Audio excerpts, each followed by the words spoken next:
কোরআন এবং সুন্নাহর বিপরীতে বাংলাদেশে কোনো কানুন করা হবে না এবং যদি থাকে সেই বিষয়ে বাতিল করা হবে। আপনারা বলেছেন দাওরায়ে হাদিস সনদপ্রাপ্ত আলেমদেরকে সরকারি মসজিদের ইমাম, খতিব এবং স্কুল কলেজের ধর্মীয় শিক্ষক, কাজী পদে নিয়োগ। জাতীয় সংসদে আপনাদের সকলের সাথে আলাপ আলোচনা করে আমরা সেটা আবশ্যিকভাবে দেখব ইনশাআল্লাহ। ইসলাম বিদ্বেষী এবং আলম বিদ্বেষী যে ফ্যাসিবাদী অবৈধ সরকার ছিল, তারা দাড়ি টুপির বিরুদ্ধে ছিল, তারা আলেম বিদ্বেষী ছিল, তারা যে কাউকে ধরে নিয়ে এসে জঙ্গি বানানোর নাটক করত, সেই বাংলাদেশ তো এখন নাই। আজকের এই আজিম শান মেহফিলে আঞ্জুমের আপনারা যারা হাজিরানে মজলিস, হযরত উলামায়ে কেরাম, বুজুর্গানে দ্বীন এবং এই মজলিসের যিনি সভাপতি বাইতুল মোকাররমের পেশ ইমাম জনাব মুহিবুল্লাহ বাকি দামাত বারাকাতুহু, এই মজলিসের সম্মানিত প্রধান অতিথি, আমাদের নেতা, বাংলাদেশ জাতীয়তাবাদী দল বিএনপির ভারপ্রাপ্ত চেয়ারম্যান,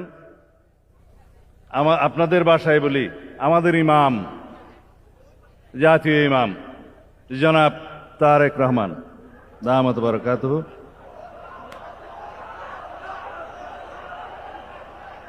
হাজিরানে মজলিস ও নাজরিন, আসসালামু আলাইকুম ওয়া রাহমাতুল্লাহি ওয়া বারাকাতুহু।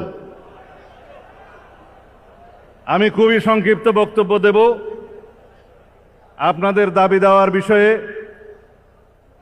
আল্লাহ রাব্বুল আলামিন আমাদেরকে যদি রাষ্ট্র পরিচালনার দায়িত্ব দেন, রাষ্ট্রীয় ভাতা ইত্যাদি কি হবে আমার নেতা কথা বলবেন। আমি শুধু আপনাদের এখানে কিছু কানুনি বিষয় আছে, ওনার সুবিধার্থে আমি কয়েক মিনিট বিশ্লেষণ করে তারপরে বক্তব্য শেষ করব। আপনারা এখানে যে 7টা দফা দাবি দিয়েছেন, তার বিষয়ে যদি আমরা একটু বক্তব্য না দেই, আপনাদের দিলের তামান্না পুরা হবে না। সেই জন্য বলছি, আপনারা 1 নম্বর বলেছেন রাষ্ট্র পরিচালনার ক্ষেত্রে ইসলামী শরিয়াকে সর্বোচ্চ গুরুত্ব দিতে হবে এবং আপনারা ভিন্ন ধর্মাবলম্বীদের ন্যায্য অধিকার নিশ্চিত করার কথা বলেছেন, খুবই ভালো করেছেন। আমরা গণতান্ত্রিক রাষ্ট্রে আধুনিক রাষ্ট্র পরিচালনার যে ধারণা, সেই রাষ্ট্রের সকল নাগরিকদের, ধর্মাবলম্বীদের, ধর্মবর্ণ সকলের অধিকার, আচার অনুষ্ঠান নিশ্চিত করার দায়িত্ব অবশ্যই নিতে হয়। সাংবিধানিকভাবে আমাদের অনুচ্ছেদ 28 এবং 41 আপনারা দেখবেন, সেই আচার অনুষ্ঠানের স্বাধীনতা, উপাসনালয়ের স্বাধীনতা এবং ধর্মের ভিত্তিতে যে বৈষম্য করা যাবে না, সেগুলো নিশ্চিত করা আছে। বিষয় হলো সেটা বাস্তবায়ন করতে হবে।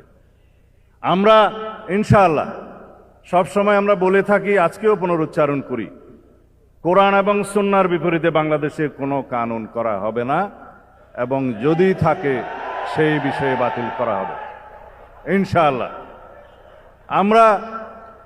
আপনারা জানেন, রাষ্ট্র পরিচালনার মূলনীতিতে শহীদ রাষ্ট্রপতি জিয়াউর রহমান মহান আল্লাহর উপর আস্থা এবং বিশ্বাস স্থাপন করেছিলেন। প্রস্তাবনায় এবং রাষ্ট্র পরিচালনার মূলনীতি অনুচ্ছেদ 8-এ সেইটা আওয়ামী ফ্যাসিস্ট গোষ্ঠী সংবিধান থেকে উচ্ছেদ করে দিয়েছিলেন, আপনারা জানেন। সেটা ইনশাআল্লাহ পুনর্বহাল করা হবে। আপনারা এখানে বলেছেন রাষ্ট্রের জনকল্যাণ এবং সেবামূলক কার্যক্রম, ইমাম খতিবদের অংশগ্রহণ, সেটা তো আপনাদের ঈমানি দায়িত্ব। কেউ আপনাকে সেই দায়িত্ব বর্তানোর জন্য বসে থাকবে না, আপনাদের ঈমানি দায়িত্ব, আপনারা সেটা পালন করবেন। অবশ্যই রাষ্ট্রীয় পর্যায়ে, ইউনিয়ন থেকে সর্বোচ্চ পর্যায়ে কিভাবে সেটা নীতিমালার মধ্যে নিয়ে আসা যায়, সেটা আমরা পরীক্ষা নিরীক্ষা করবো ইনশাআল্লাহ, সবার সাথে আলোচনা করে। তারপরের দাবি আমার নেতা কথা বলবেন, সেটা আমি যাব না। রাষ্ট্রীয় ভাতা কিভাবে কি করা যাবে, আমার নেতা অবশ্যই আপনাদের সাথে কথা বলবেন এখনই। আপনারা বলেছেন দাওরায়ে হাদিস সনদপ্রাপ্ত আলেমদেরকে সরকারি মসজিদের ইমাম, খতিব এবং স্কুল কলেজের ধর্মীয় শিক্ষক, কাজী পদে নিয়োগ।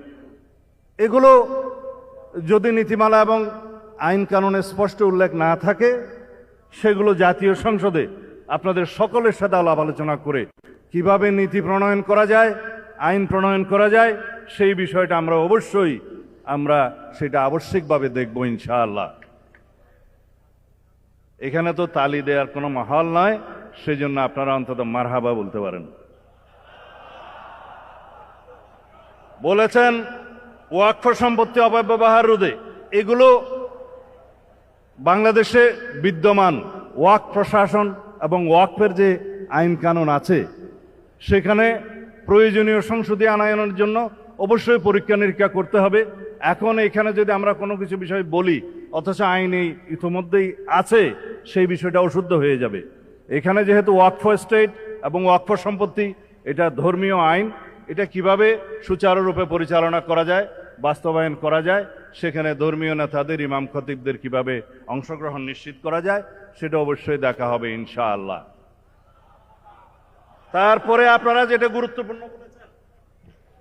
গুরুত্বপূর্ণ যে কথাটা বলেছেন, উপযুক্ত প্রমাণ তদন্ত ছাড়া ইমাম খতিব, মুয়াজ্জেম এবং কোনো আলেমকে গ্রেফতার করা যাবে না।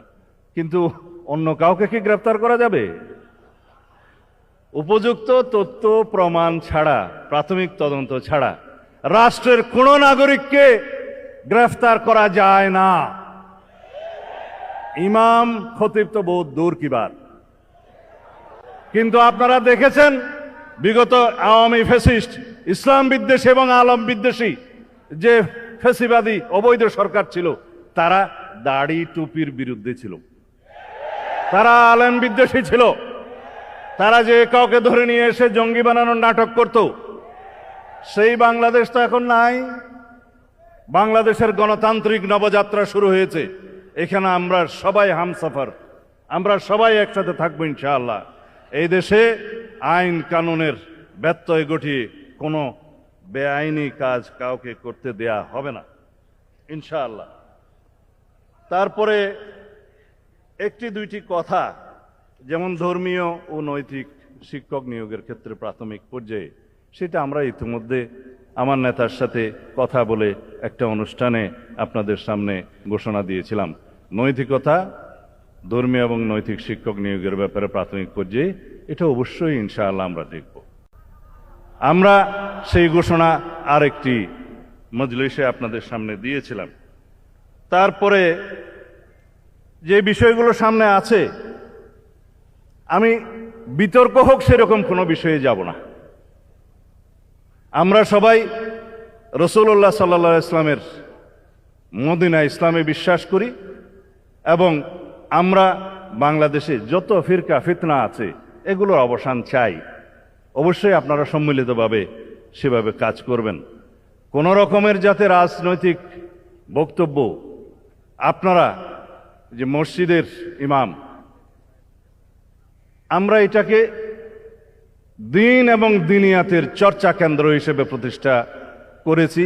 আল্লাহ রাব্বুল আলামিন রাসূলুল্লাহ সাল্লাল্লাহু আলাইহি ওয়াসাল্লামের মাধ্যমে সেটা শুরু করেছেন, প্রতিষ্ঠা করেছেন।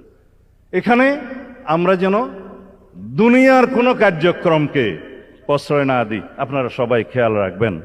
আমরা যেন মসজিদকে, ইমামদেরকে, খতিবদেরকে বিতর্কের ঊর্ধ্বে রাখি এবং থাকি, সেটা আপনারা মনোযোগ দিবেন। রাজনৈতিক চর্চার জন্য বহু কেন্দ্র আছে, যাতে কোনো বিতর্ক না হয় সেভাবে আপনারা দয়া করে এই বিষয়টা খেয়াল রাখবেন।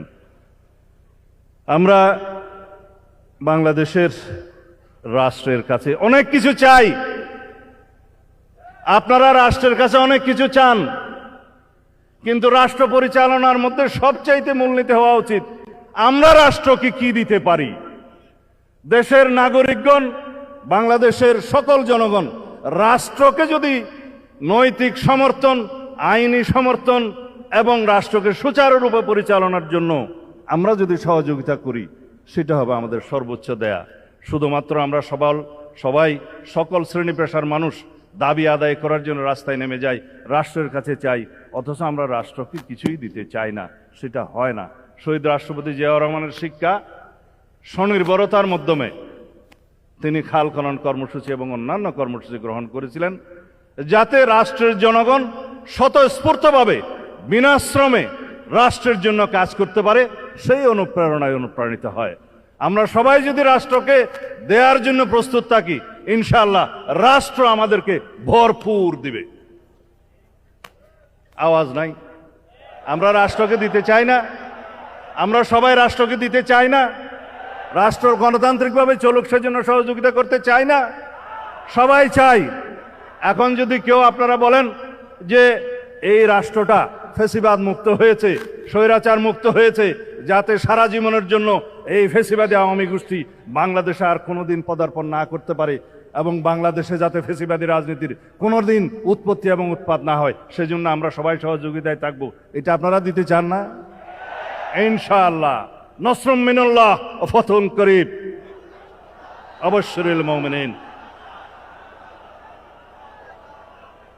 আসসালামু আলাইকুম ওয়া রাহমাতুল্লাহি ওয়া বারাকাতুহু।